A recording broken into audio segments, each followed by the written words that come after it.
नमस्कार साथियों, आज की कहानी साधारण नहीं है। ये कहानी है उस सत्य की जिसे सुनकर आत्मा तक कांप जाती है।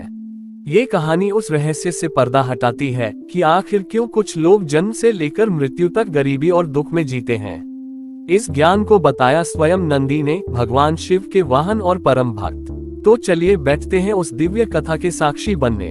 एक तपस्वी साधु कैलाश पर्वत की ओर यात्रा कर रहे थे। उनका मन बड़ा व्याकुल था। वे सोच रहे थे, मैंने जीवन भर सेवा की, तप किया, लेकिन फिर भी मेरा जीवन अभावों से क्यों भरा रहा। तभी उन्हें एक दिव्य घंटी की ध्वनि सुनाई दी। सामने प्रकट हुए नंदी। उनका तेज अद्भुत था। नंदी बोले, हे साधु, तुम्हारी आत्मा की व्यथा मैं जानता हूँ। यही प्रश्न अनगिनत लोग लेकर धरती पर जी रहे हैं। मैं गरीब क्यों हूँ? मैं बताऊंगा तुम्हें वो 7 पाप जो मनुष्य को जन्म जन्मांतर तक गरीब बनाते हैं। पहला पाप, अहंकार। नंदी बोले, जिसके भीतर अहंकार आ जाता है उसके पुण्य क्षीण हो जाते हैं। अहंकारी मनुष्य धीरे धीरे उस ऊंचाई से गिरता है जहां से संभलना असंभव हो जाता है। सुनो एक कथा जो तुम्हारे हृदय को झकझोर देगी। एक समय की बात है। वाराणसी में एक बहुत ही धनवान व्यापारी था, सेठ धर्मदास। सोने चांदी के व्यापार में उसका नाम दूर दूर तक था। हर दिन मंदिरों में दान देता था, पंडितों को भोजन कराता था और गरीबों में वस्त्र बांटता था। लेकिन जैसे जैसे उसका धन बढ़ता गया वैसे वैसे उसका अहंकार भी बढ़ता गया। अब वह दान करता तो कैमरे बुलाता, मंदिर जाता तो ढोल नगाड़ों के साथ। गरीबों को वस्त्र बांटता पर उन्हें नीचा दिखाते हुए। वो कहता, अगर मैं ना दूं तो ये भूख से मर जाएं। एक दिन एक वृद्ध भिखारी उसके द्वार आया। वह बोला, सेठ जी 2 दिन से भूखा हूँ, एक रोटी दे दीजिए। सेठ हंसकर बोला, मैं रोटी नहीं देता, लोगों की किस्मत देता हूँ और तुम जैसे लोग इस धरती पर बोझ हो। वृद्ध ने कुछ नहीं कहा, बस उसे देखा और चला गया। उसी रात सेठ के घर में आग लग गई। मकान, दुकान, गोदाम सब जलकर राख हो गए। बीमारी आई, परिवार बिखर गया। जो रिश्तेदार झुककर बात करते थे वो मुंह मोड़ने लगे। 1 साल में वह सेठ जो हजारों को नौकरी देता था एक मंदिर के बाहर बैठा भीख मांग रहा था। तभी वही वृद्ध फिर से आया, अब एक दिव्य तेज में। वह बोले, सेठ नहीं, अब तो तू भिखारी है। जिस अहंकार से तू दूसरों को छोटा समझ बैठा था उसी ने तुझे शून्य कर दिया। वो वृद्ध कोई सामान्य नहीं था। वह स्वयं भगवान शिव के गण नंदी थे जो उससे उसका कर्म दिखाने आए थे। नंदी का संदेश, अहंकार सबसे बड़ा पाप है। जिसने ये समझ लिया कि वह स्वयं ही ईश्वर बन गया है, ईश्वर उससे स्वयं को दूर कर लेते हैं। ऐसे लोग जीवन में चाहे कितना भी कमाएं, अंततः गरीबी और विनाश उनका भाग्य बन जाता है। दूसरा पाप, स्वार्थ। स्वार्थ एक ऐसा पाप है जो मनुष्य को भीतर से खोखला कर देता है। जो केवल अपने लिए जीता है उसका भाग्य दूसरों की हाय से जलने लगता है। सुनो उस सेठ की कहानी जिसने केवल अपने लिए कमाया और सब कुछ खो बैठा। एक समय की बात है। एक गांव था जहां हर साल अच्छी बारिश होती थी और फसलें लहलहाती थीं। उस गांव में एक बहुत बड़ा अनाज व्यापारी रहता था, सेठ बंशीलाल। उसके गोदाम गेहूं, चावल और दालों से भरे रहते।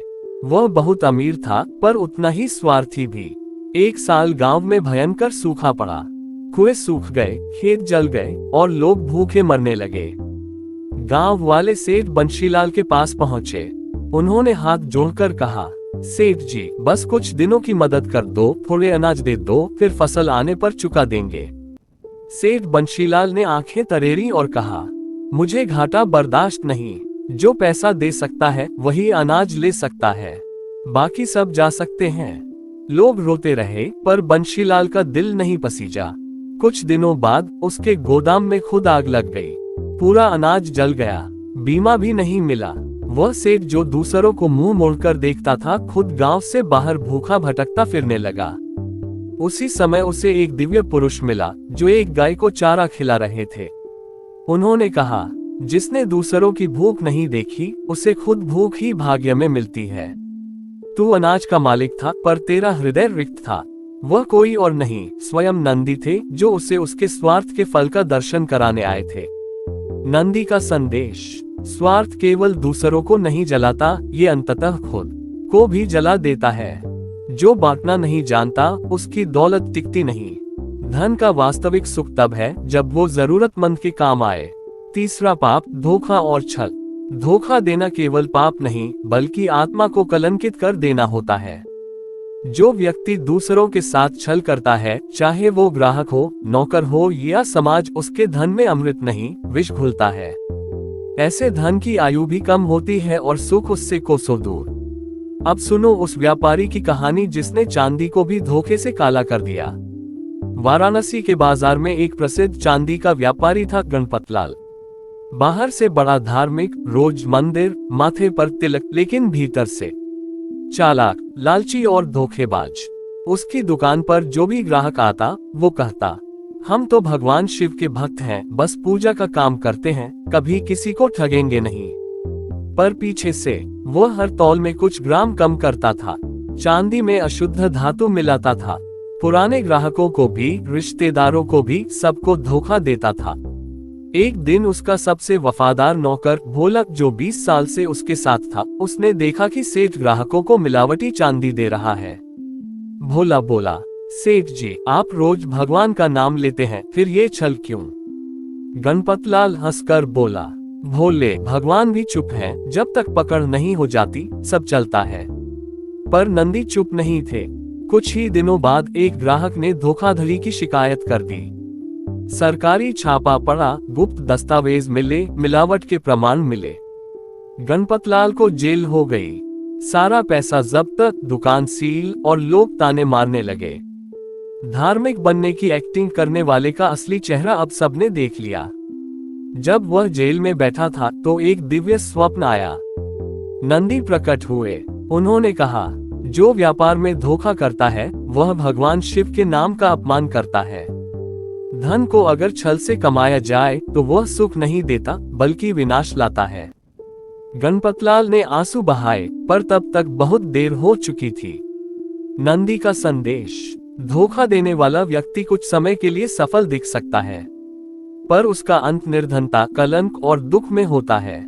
सच्चाई के मार्ग पर चलने वाला ही धन और धर्म दोनों को साथ लेकर चलता है। योजक चिन्ह, योजक चिन्ह, योजक चिन्ह। चौथा पाप, दया का अभाव। जब मनुष्य की आंखों के सामने भूखा रोता है और फिर भी उसका हृदय न पिघले, तो समझो कि उसकी आत्मा पत्थर बन चुकी है। ऐसे मनुष्य का भाग्य भी बंद हो जाता है, क्योंकि जिस घर में दया नहीं वहां लक्ष्मी कभी नहीं रुकती। अब सुनो उस साहूकार की कथा जिसके गोदाम तो भरे थे लेकिन दिल खाली। पुराने समय की बात है। उत्तर भारत के एक गांव में रघुनाथ नाम का साहूकार रहता था। उसके पास 3 बड़े गोदाम थे जिनमें साल भर का अनाज जमा रहता। गांव में लोग कहते, रघुनाथ के पास इतना है कि पूरी तहसील को खिला दे। लेकिन रघुनाथ का हृदय दया रहित था। वह कहता, मैंने मेहनत से कमाया है, किसी को मुफ्त क्यों दूं? एक साल गांव में बाढ़ आई। लोगों के घर उजड़ गए, खेत बह गए। लोग भूखे थे, बीमार थे, पर साहूकार अपने गोदाम बंद करके बैठा रहा। एक वृद्ध महिला अपनी पोती को लेकर उसके द्वार आई। आंखों में आंसू, कांपती आवाज में बोली, सेठ जी, बस मुट्ठी भर अनाज दे दीजिए, बच्ची 2 दिन से भूखी है। रघुनाथ ने गुस्से में कहा, यहाँ भिखारी नहीं चलेंगे, जाओ कहीं और मरो। महिला चुपचाप लौट गई। रात हुई और अचानक उसके गोदाम में आग लग गई।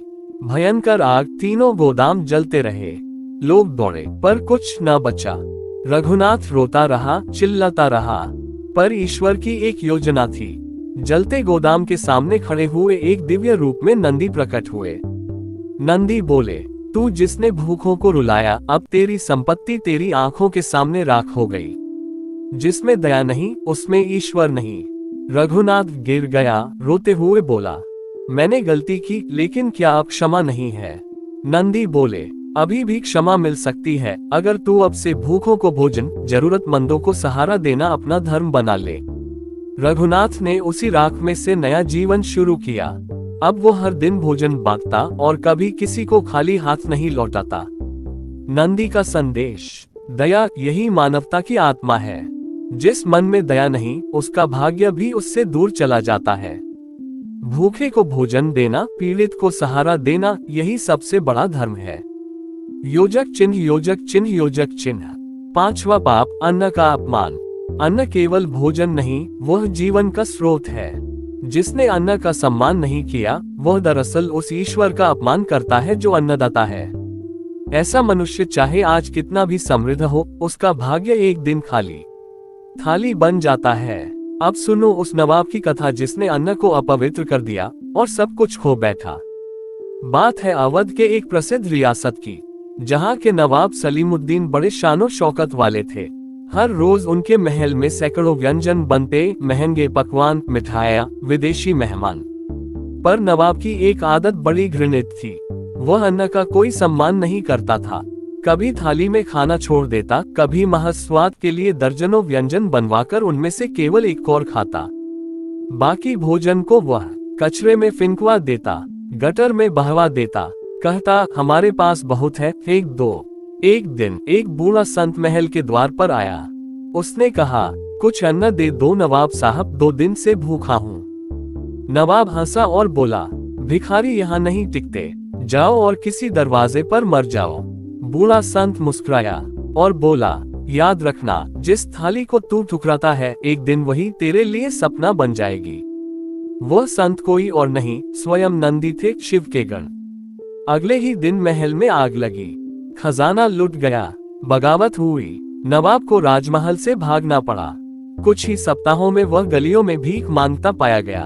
थाली ढूंढ रहा था जिसमें उसे कोई 2 रोटी दे सके।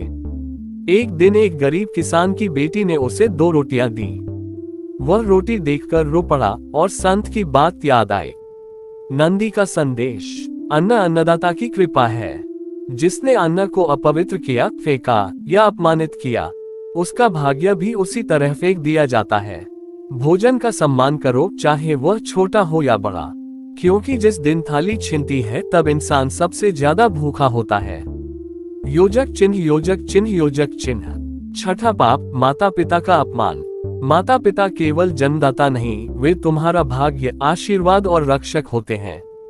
जो मनुष्य अपने ही माता पिता को दुख देता है, उन्हें अपमानित करता है, उसके सुख की नींव ही हिल जाती है।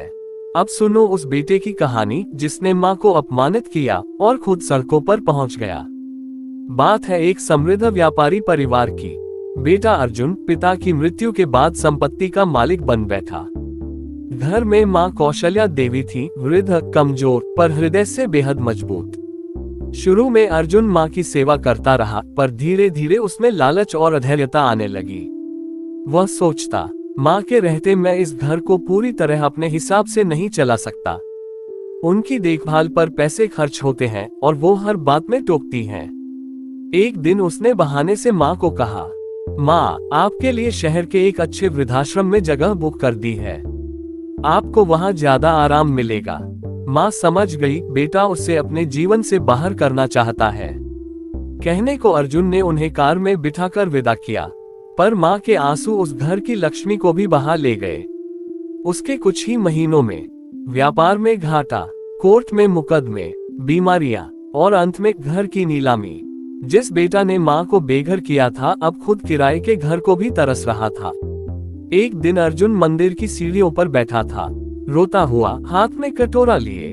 तभी वहां एक वृद्ध साधु आया और कहा, जिस घर से माँ की आह निकलती है, वहां सुख कभी स्थायी नहीं रह सकता। अर्जुन ने पहचान लिया, वो कोई और नहीं, स्वयं नंदी थे। नंदी बोले, तूने जिस माँ को घर से निकाला, उसके पैरों की धूल में ही तेरा भाग्य छुपा था। अब जो कुछ भी पाना है, वही धूल चाट कर पाना होगा। अर्जुन ने पश्चाताप किया, माँ को वापस लाया, उनके पैरों में गिरा और जीवन भर उनकी सेवा में लग गया।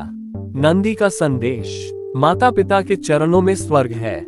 जो उन्हें त्यागता है, उसे स्वर्ग क्या, धरती पर भी आश्रय नहीं मिलता।